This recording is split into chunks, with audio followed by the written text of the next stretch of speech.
নালাগে আগত যি একাউণ্টত ৯,০০০ সোমাইছিলে সেই একাউণ্টতে অৰুণোদয় নিয়মীয়াকৈ পাই থাকিব নে আগত অৰুণোদয় পাই আছিলে আগষ্টৰ ১ তাৰিখৰ পৰা তেওঁলোকে পাই থাকিব কিন্তু মাজে মাজে আমি ক্লিনিং কৰি থাকোঁ কোনোবা মৰা মানুহ হ'ল বাদ গ'ল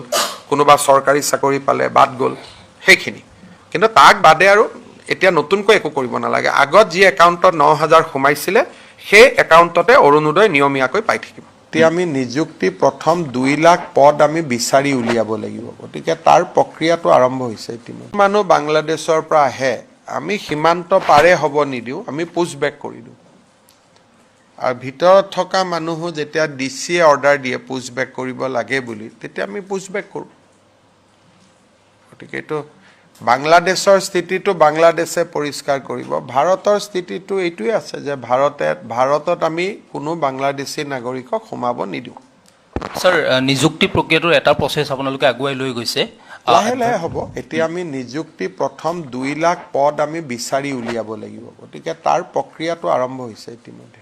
স্যাৰ উচ্ছেদৰ দাবীটো বহু ঠাইত এতিয়া উত্থাপিত হৈ আছে যোৱা কালি এতিয়াও আমি আপোনালোকে যদি যায় পলাশবাৰী ট্ৰাইবেল বেল্ট এণ্ড ব্লকৰ পৰা আজিও নটিচ ইছ্যু হৈ আছে এইবিলাক কণ্টিনিউৱাছ প্ৰচেছ আৰু ইয়াত কোনো ৰখি যোৱা বা চলাই থকাৰ কথা নহয় এইটো চলিয়ে থাকিব হাইকোৰ্টেও এটা ডাঙৰ অৰ্ডাৰ দিলে গোলাঘাটতো ২ দিনতে আৰু এটা এভিকশ্যন আছে গতিকে এইবিলাক চব কণ্টিনিউৱাছ প্ৰচেছ ইয়াত আৰু নতুন চৰকাৰ পুৰণা চৰকাৰ বুলি নহয় যেনেকৈ আগত চলি আছিল তেনেকৈ চলি থাকিব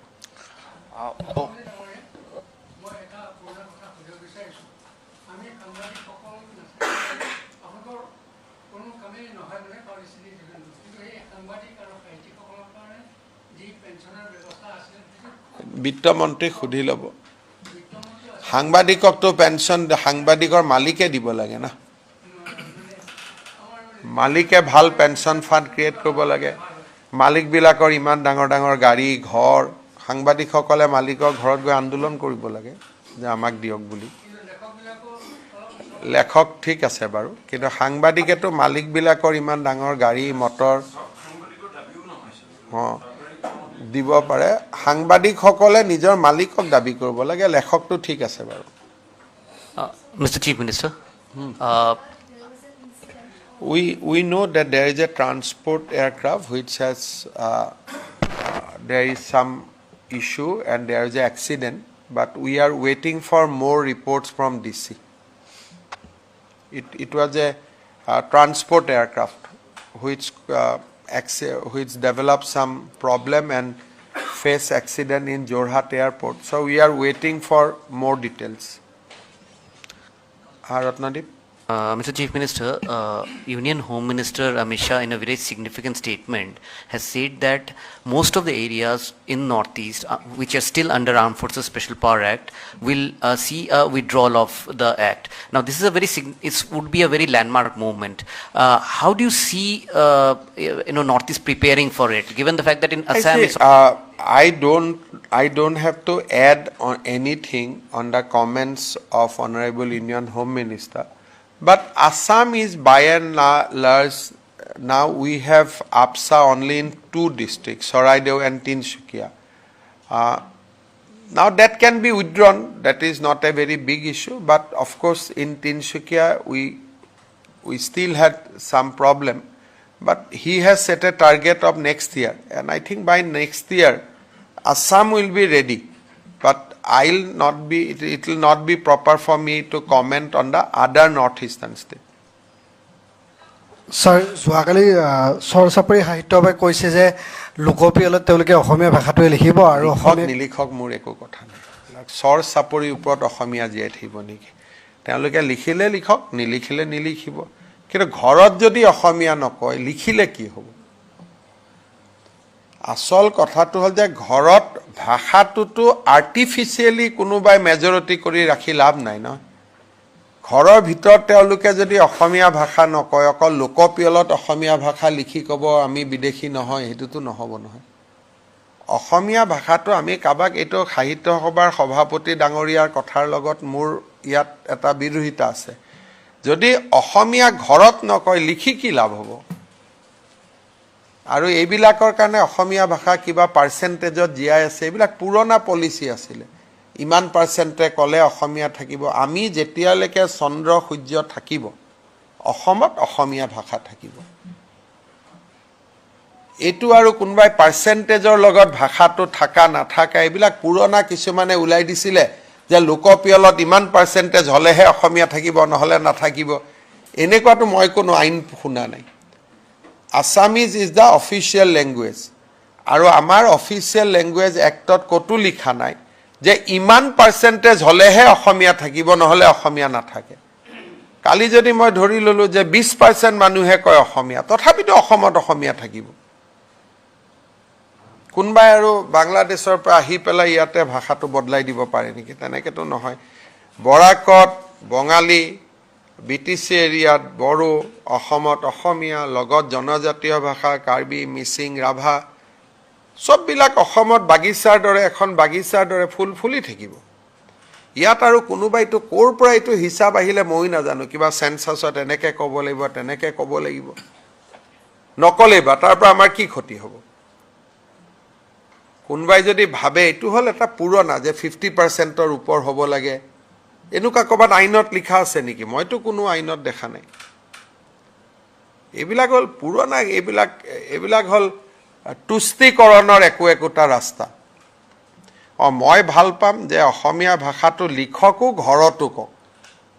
ঘৰত অসমীয়া নকৈ এনে লিখি দিলে কি লাভ হ'ব অসমীয়া ভাষাটো এইটোতো ফ্ৰড হৈ গ'ল না এইটো ভুল হৈ গ'ল যদি বোলে নহয় আমি ঘৰতো অসমীয়া কওঁ কথা বাৰ্তাটো অসমীয়া কওঁ তেতিয়াহে অসমীয়া ক'ব লাগে নহ'লে কি অসমীয়া ক'ব লাগে কাৰণ এইটো এটা নতুন এটা সিস্টেম আৰম্ভ হৈছে আমাক দুৰ্বল বুলি ভাবি এইটো এটাও ব্লেকমেইলিঙৰ ৰাস্তা লোৱা হয় আমি ইমান দুৰ্বল নহয় আমাৰ লগত গোটেই জনজাতীয় মানুহ আছে টি গাৰ্ডেনৰ মানুহ আছে সকলোৱে লিখিব যোনে অসমক ভাল পায় অসমৰ মাটিত আছে নহয় জানো সেইটো আৰু লিখি পেলাই যে আমি অসমীয়া ক'লো গতিকে কালিৰ পৰা আমাক বাংলাদেশী নক'ব সেইটো কেনেকৈ হ'ব পাৰে এইবিলাক পুৰণা সিস্টেম আছিল এইবিলাকত মই বিশ্বাস নকৰোঁ খালি মই এইটো জানো যে চন্দ্ৰ সূৰ্য থাকালৈকে অসমত অসমীয়া ভাষা থাকিব ৰাভা মিচিং কাৰ্বি ডিমাচা থাকিব বৰাকত বঙালী ভাষা থাকিব ইমানে হিন্দী ভাষা ইংলিছ চলিব ইংলিছ মানুহে কথা পাতিব বাহিৰৰ পৃথিৱীৰ লগত জানিবৰ কাৰণে হিন্দী ৰাষ্ট্ৰভাষা দিল্লী বিহাৰত গ'লে পশ্চিমবংগত গ'লে আমি হিন্দীত কথা ক'ব লাগিব হিন্দীও শিকিব চলি থাকিব আৰু তো ভাষাৰ নামত এখন আৰু নতুনকৈ কিবা এটা খুলি লোৱাৰ মইতো চৰ চাপৰি পৰিষদে আমাক জনাব কিয় লাগে লিখিলে হ'ল আমিতো মইতো আৰু তাৰ কাৰণে ধন্যবাদ নিদিওঁ নেকি ভুল কৈছো নি পংকজ ভাই মুঠতে অসমীয়াক কোনো দুৰ্বল বুলি ভাবিব নালাগে that is the bottom line ভয়তে লিখি দিব অসমীয়া বুলি আমাৰ দুখীয়া বুলি ভাবিব আমি ভয় কৰোঁ বুলি ভাবিব নালাগে অসমীয়াক ভয় কৰিয়ে ঘৰত বোলে কি অসমীয়া শব্দটো নিজে নিজে ওলাই যাব হয় নহয় সেইকাৰণে আৰু আমি এইবিলাক বুদ্ধিজীৱী কিছুমান আছে এইবিলাক কৈ আমাৰ মাইণ্ডটো তাৰ পৰা ডাইভাৰ্ট কৰি দিয়ে সেইটো নহ'ব আমাৰ ইছ্যু লাভ জেহাদ সেইদিনা নলবাৰীত যিটো ঘটনা হ'ল অসমীয়া ভাষা কম বুলি ক'লেও নহ'ব লগত ক'ব লাগিব লাভ জেহাদ বন্ধ হ'ব বাল্য বিবাহ বন্ধ হ'ব বাচ্চা দুটাতকৈ ওপৰত জন্ম নহ'ব বহুত কাম আছে লিষ্টখন বহুত দীঘলীয়া নহয় ইমান সৰু লিষ্টত কেনেকৈ হ'ব বসন্ত গোস্বামীকো মই কৈছোঁ যে ইমান সৰু লিষ্টত নাযাব আমাৰ লিষ্টখন 10-12টা পইণ্ট আছে আমি সেইটোত যাব লাগিব হয় নহয় কি ভুল ক'লো নেকি পংকজ হাঁহি আছে আৰু কিবা আছে নেকি এনেই চাওক অসমত সিদিনাখন মই IAS অফিচাৰসকলক মাতিছিলোঁ দুই দিনতে মই ACS অফিচাৰসকলকো মাতিম যোৱা 5 বছৰত কেইবাজনো ACS অফিচাৰৰ ঘৰৰ পৰা বহুত টকা জব্দ কৰা হৈছে এইটোৱে অলপ বিষয়াসকলৰ ওপৰত মানুহৰ মনত প্ৰশ্নবোধক চিন আনিছে সেইকাৰণে সিদিনাখন মই IAS অফিচাৰসকলক মাতিছিলোঁ তেওঁলোকক মই বুজাইছোঁ যে আপোনালোকে কেনেকৈ ৰাইজৰ লগত চলিব লাগে দুই এদিনতে মই ACS অফিচাৰসকলকো মাতিম আৰু কাৰণ এজন অফিচাৰ ধৰাত পৰি জেলত যোৱা মানে আমাৰ যিটো 20 বছৰৰ ইনভেষ্টমেণ্ট তেওঁৰ ওপৰত সেইটো একেদিনাই নোহোৱা হৈ যায় আৰু এই অফিচাৰসকল কোন দুখীয়া মধ্যবিত্ত পৰিয়ালৰ পৰা উঠি আহি অফিচাৰ হৈছে তেওঁলোকৰ পৰা কোনেও এইটো আশা নকৰে সেইকাৰণে আপোনালোকে এই চৰকাৰখন যাওঁতে যাওঁতে দেখিব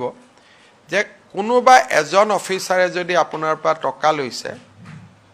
ঘটনাটো নামটো নিদিব লাগিলে ঘটনাটো দি হ'লেও আমাক জনাওক এনেকুৱা বহুত সিস্টেম আমি ডেভেলপ কৰি আছো মই বাজেটখনৰ কাৰণে ৰখি আছো বাজেটৰ পিছত আপোনালোকে বহুত নতুন কথা শুনিব আমি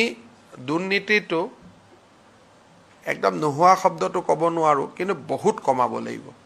কাৰণ নহলে